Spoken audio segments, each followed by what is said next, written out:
With a company valued at over $1 billion, one of the fastest growing on the planet, and on the front lines of nearly every major cyber attack on the globe, you'd think that for George Kurtz, CrowdStrike's co-founder and CEO, his day-to-day job was the ultimate pressure cooker. But that's because you've never been behind the wheel of a race car.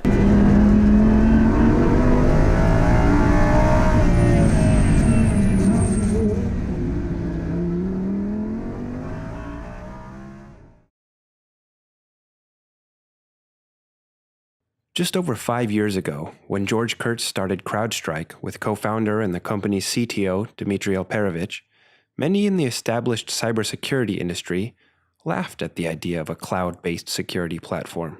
There are many things that people said in the early days that were impossible. When you basically said, we're going to deliver endpoint security from the cloud, they said, no way, impossible. When we first started the company, we walked into one of the big Swiss banks and we said, hey, we're going to build this endpoint technology, we're going to put it in the cloud. They said, no way, we're never going to use that. We don't use the cloud. 2011, this was kind of a far-fetched idea. Not going to use the cloud. I said, you know what, I'll be back in a couple years. A couple years later, they're now a customer, right? So it's hard to get people to change, but not impossible. With the CrowdStrike platform a proven success, and any company worth its weight rushing to the cloud, George has since turned his attention to expanding CrowdStrike into the largest security company the world has ever known. And in that pursuit, today, like every other day, is high stakes and high reward. George starts his day presenting to CrowdStrike's Customer Advisory Board, a room full of necessarily skeptical security executives from many of the world's largest companies. Lesser experienced executives would be consumed by the pressure. But for George, it's kept in check because a much more acute pressure awaits.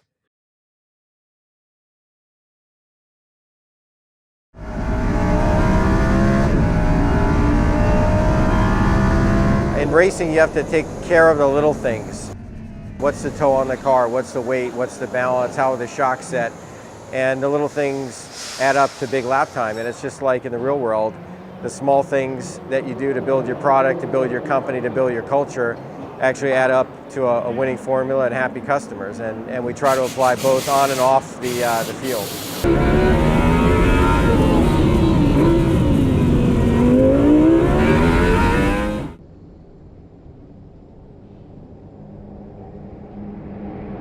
George Kurtz, what a season he's had. He had 8 straight wins coming into yesterday's race, 9 total on the season.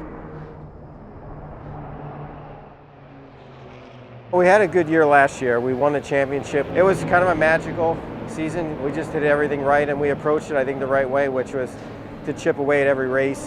I didn't lead every race, but we won a lot of them because we were able to be consistent. So if you're able to put yourself in a position to win, you'll take a little bit of luck, but you also make your own luck by being around at the end so that you can go for the win, and I think we did a really good job of that. And, this year we're trying to carry it forward. We've got a new car, new platform, so there's a little bit of learning curve on that, but I think if we look at the long term, we'll have a good program.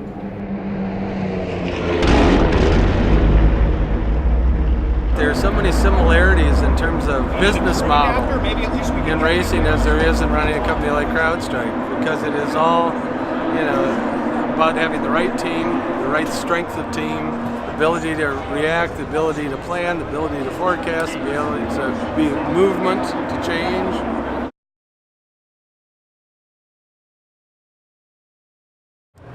What I like about George and why I think he's at the level he's at now is because he studies the data. Not just during the weekend, but before. He plans, he looks at in-car video, he looks at data, he looks at track maps, he does the track walk, and he's very thorough. By the end of the weekend, he is switched on and ready to go. There's business commitment and there's commitment on the track. And from a business perspective, I never had any doubt we were going to make the corner in business. We were going to push through, we were going to deliver our technology, people were going to adopt the cloud. So I knew that adoption curve was coming. And it's the same thing in driving a car. Once you get to the apex, you got to commit, you got to get on the throttle. And I think that level of commitment is on the racetrack as well as in business, and you just have to have confidence in yourself, and as long as you're doing the right things and you're hitting your marks in business and on the track, you got a good shot to be successful.